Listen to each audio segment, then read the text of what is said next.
الحمد لله رب العالمين وبه استعين واشهد ان لا اله الا الله وحده لا شريك له واشهد ان محمدا عبده ورسوله اما بعد اللہ کے اسماء و صفات کے تعلق سے اہل سنت و جماعت کے طریقہ کار کی وضاحت گزشتہ دروس میں کی گئی، جس کا خلاصہ یہ ہے کہ ہم اہل سنت کے طریقہ کار کو 3 بڑے عنوانات سے بیان کر سکتے ہیں۔ پہلا عنوان اہل سنت و جماعت کا اس بات سے متعلق طریقہ کار، دوسرا اہل سنت و جماعت کا نفی سے متعلق طریقہ کار، اور تیسرا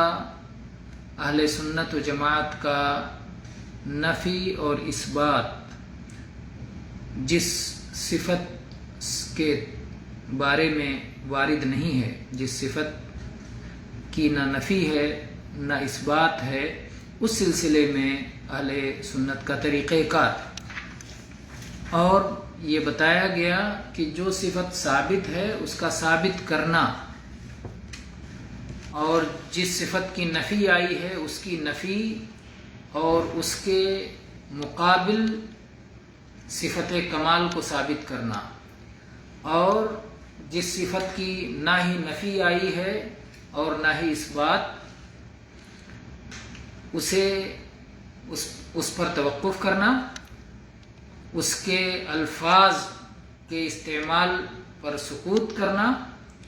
اور اس کا معنی پوچھنا، اور اگر معنی درست ہے تو قبول کرنا، نادرست ہے تو رد کر دینا۔ تو یہی طریقہ فرض ہے۔ حقیقت میں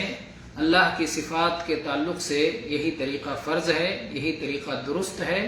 اور اس کی دلیل عقل بھی ہے اور شریعت بھی ہے۔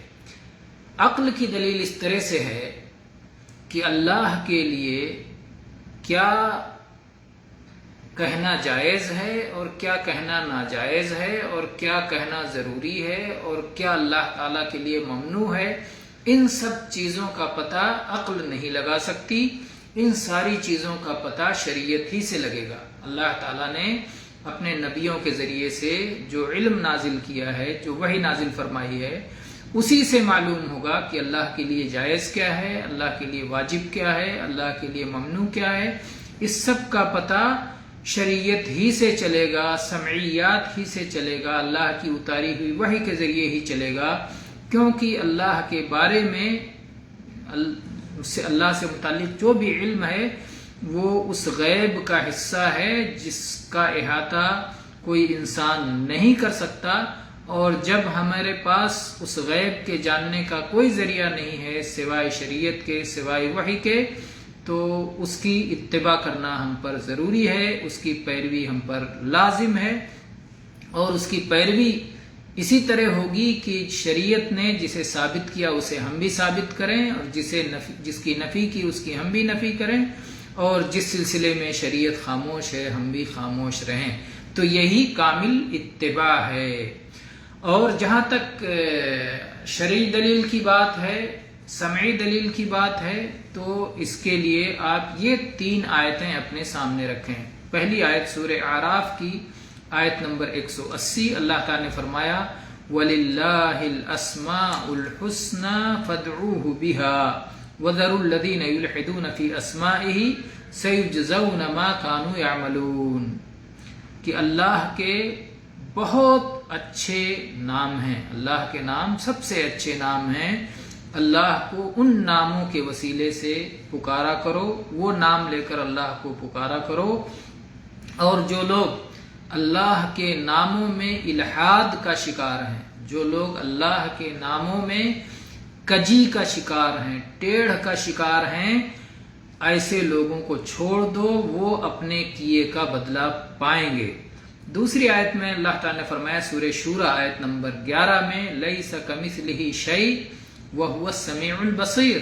کہ اللہ جیسے کوئی چیز نہیں اور وہ سننے والا، دیکھنے والا ہے۔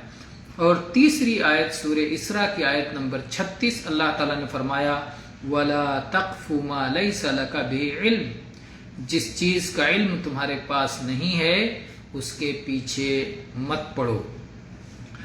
آپ دیکھیں تو پہلی آیت جس میں اللہ تعالیٰ نے کہا کہ اللہ کو اس کے اچھے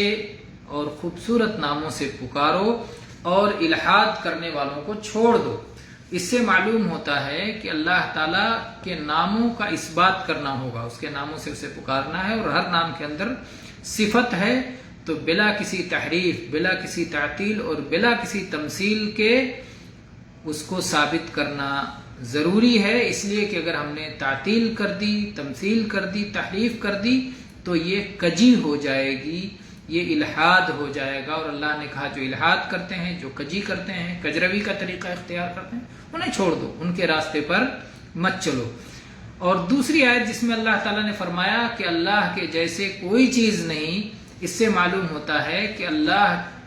کے مثال کی نفی کی جائے گی اور کوئی تمثیل اور تشبیہ نہیں دی جائے گی۔ ساتھ میں فرمایا وَهُوَ السَّمِيعُ الْبَصِيرُ، اس سے معلوم ہوتا ہے کہ اس بات فرض ہے۔ اور تیسری آیت جس میں اللہ تعالیٰ نے فرمایا وَلَا تَقْفُ مَا لَيْسَ لَكَ بِهِ عِلْمٌ، جس کا علم نہیں ہے اس کے پیچھے مت پڑو، اس سے معلوم ہوتا ہے کہ اس کی کیفیت کے بارے میں ہمیں سکوت اختیار کرنا ہوگا، کیفیت کی نفی کرنی ہوگی کہ اللہ کیسا ہے، اس کا جواب ہمارے پاس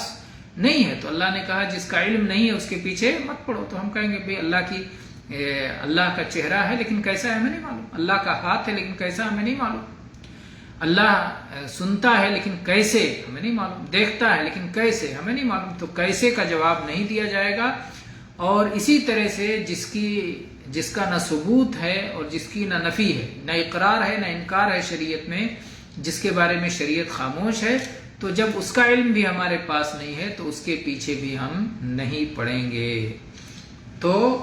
یہی تین طریقہ جو اہل سنت نے جو طریقہ اپنایا ہے یہی فرض ہے اور یہی طریقہ درست ہے، اور اس کی دلیل آپ نے سن لی۔ واللہ تعالی عالم، والحمد للہ رب العالمین، وصلی اللہ علی نبینا وسلم۔